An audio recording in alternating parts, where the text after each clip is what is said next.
नमस्कार बंधुरा आज के आमी मोरला माछेर तेल झाल बानाबो। तार जोन्नो एखाने आमी 200 ग्राम मोरला माछ केटे परिष्कार करे केटे निয়েছি, केटे धुए निয়েছি। আমরা তো মোরলা মাছের নানা রকম রেসিপি পদ খেয়ে থাকি, কিন্তু একবার আমার মতো করে এইভাবে মোরলা মাছের তেল ঝাল বানিয়ে খেয়ে দেখুন। গরম ভাতের সঙ্গে খেতে কিন্তু অসাধারণ লাগে। আর মোরলা মাছগুলো দেখুন কত বড় বড়। আমি কিভাবে এই মোরলা মাছের তেল ঝালটা বানাই তার জন্য আপনারা পুরো ভিডিওটা দেখবেন। আশা করি আপনাদের ভালো লাগবে। ভিডিওটা দেখে যদি আপনাদের ভালো লাগে তাহলে অবশ্যই একটা লাইক করবেন, শেয়ার করবেন আর চ্যানেলটা সাবস্ক্রাইবার করে নেবেন। আর পাশের বেল আইকনটি অবশ্যই বাজিয়ে দেবেন আমি যখন কোনো নিত্য নতুন রেসিপি আপলোড করব সবার আগে পাওয়ার জন্য। তাই চলুন প্রথমে আমি মোরলা মাছটাকে নুন হলুদ মাখিয়ে নেব।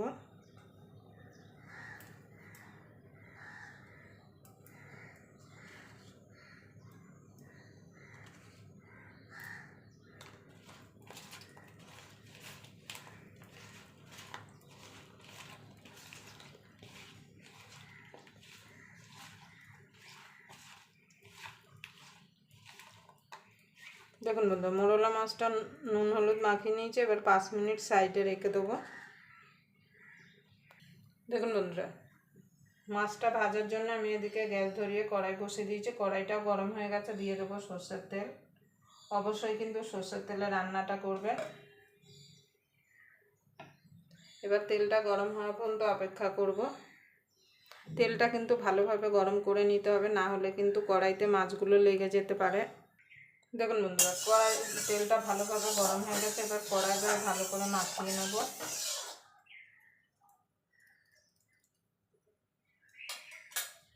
এবার মাছগুলো আমি ভেজে নেব, সব একসঙ্গে দেবো না।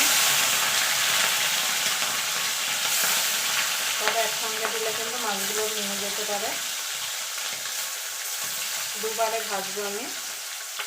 এবার মাছগুলো এক পিঠ আমি হতে দেবো। দেখুন বন্ধু, এক পিঠটা হয়ে গেছে। এবার আমি মাছগুলো উল্টে দেবো।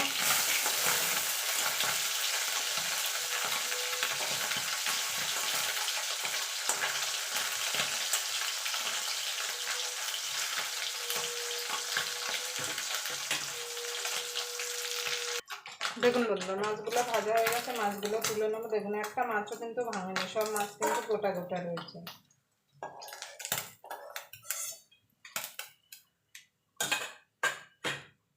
এবার বাকি মাছগুলো আমি ভেজে নেব।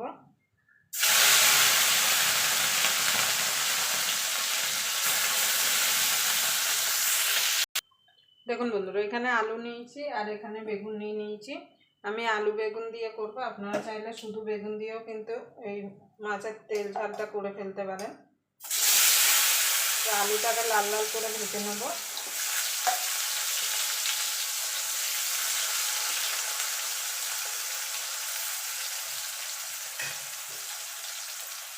সামান্য একটুখানি নুন দিয়ে দেবো, একটুখানি হলুদ গুঁড়ো।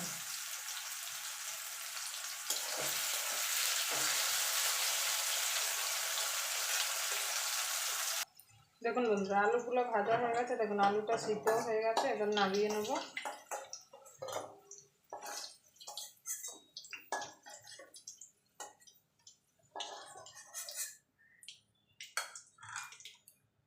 এই তেলে বেগুনগুলো আমি ভেজে নেব।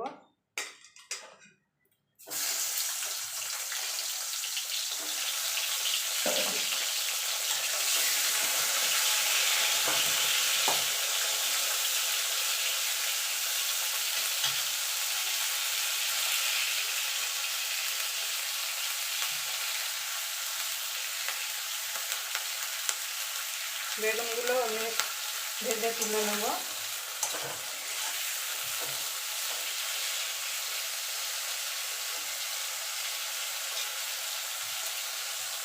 দেখুন বন্ধুরা, বেগুনটা ভাজা হয়ে গেছে। বেগুনটা তুলে নেব।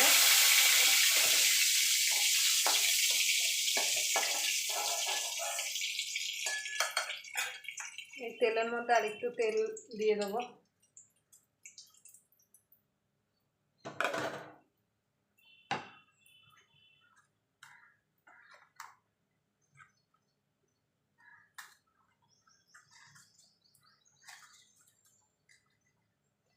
দিয়ে দেবো অল্প একটু গোটা জিরে। সামান্য একটুখানি কালো জিরেটা দিলে কি হয়, সুন্দর একটা গন্ধ বেরোয়। এবার ফোড়নটা একটুখানি ভাজা ভাজা করে নেব। যেমন ফোড়ন থেকে সুন্দর একটা গন্ধ বেরাবে, তখন দিয়ে দেবো রসুন কুচি। রসুনটাকে কয়েক সেকেন্ড একটুখানি নাড়াচাড়া করে নেব।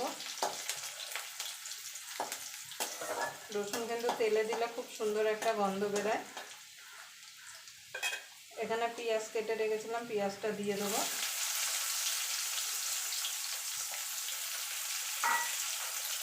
তো পেঁয়াজটা একটু ভাজা ভাজা করে নেব।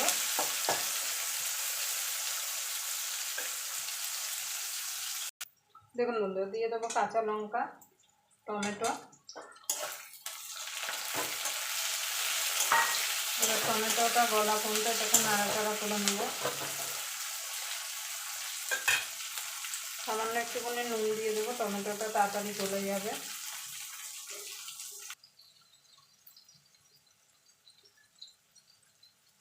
দেখুন বন্ধুরা, দিয়ে দেবো স্বাদ মতো নুন, ঝাল লঙ্কার গুঁড়ো, ঝালটা আপনারা যেমন খাবেন সেই বুঝে দেবেন, ধনের গুঁড়ো, জিরের গুঁড়ো, দিয়ে দেবো হলুদ গুঁড়ো,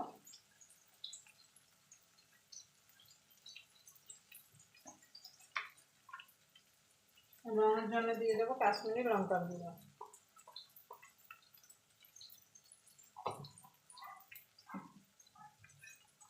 এবারে এটাকে মিনিট পাতে একটুখানি নাড়াচাড়া করে নেব, মশলা কাঁচা গন্ধটা একটু যাওয়া পর্যন্ত। দেখুন বন্ধু, এবার বেগুনটা দিয়ে দেবো। বেগুন আর আলুটা দিয়ে একটুখানি নাড়াচাড়া করে নেব। বেগুন আলুটা মশলার সঙ্গে নাড়াচাড়া করে নেব। এবার দিয়ে দেবো জল। খুব বেশি জল দেওয়ার দরকার নেই।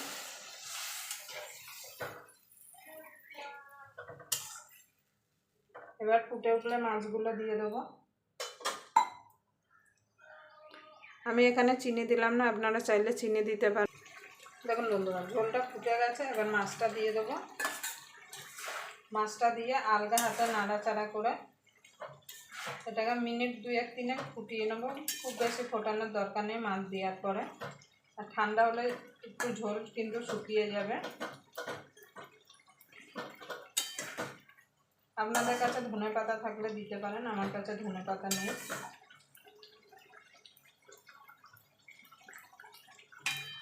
দেখুন আলু ফালু সুন্দর সিদ্ধ হয়ে গেছে। দেখুন বন্ধুরা, মোটা মাছের তেল ঝালটা হয়ে গেছে। এবার আমি নামিয়ে দেবো। দেখুন একটা মাছও কিন্তু ভাঙেনি, সব কিন্তু গোটা গোটা আছে। ঠান্ডা হয়ে গেলে এই ঝোলটুক কিন্তু শুকিয়ে যাবে। আবার আপনাদের সঙ্গে কোনো নতুন রেসিপি নিয়ে দেখা হবে। ততক্ষণ পর্যন্ত আপনারা ভালো থাকবেন, সুস্থ থাকবেন।